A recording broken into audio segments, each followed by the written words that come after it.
Nigeria bribes every ambassador that comes to Nigeria. They give you loads of money, so you will never report what is happening in Nigeria. You don't know that.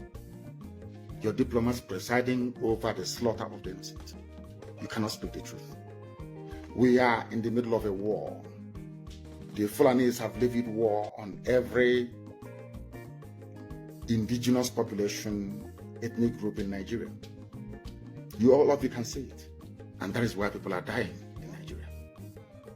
Nigeria is the only place in turmoil, not making it onto the front pages of newspapers all over the world.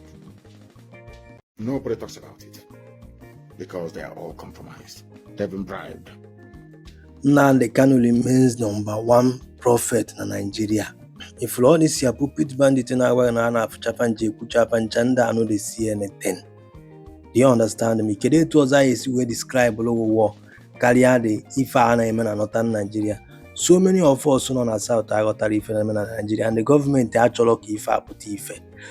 All recently, I get a man of God I be a cry about how to make post to my video. My place a bunde mad. Donald Trump we be kuzi ekuku we vonitezi onye obona ndị ade kubu oku we kube. Do you understand what I'm saying? But a lot is happening in northern Nigeria.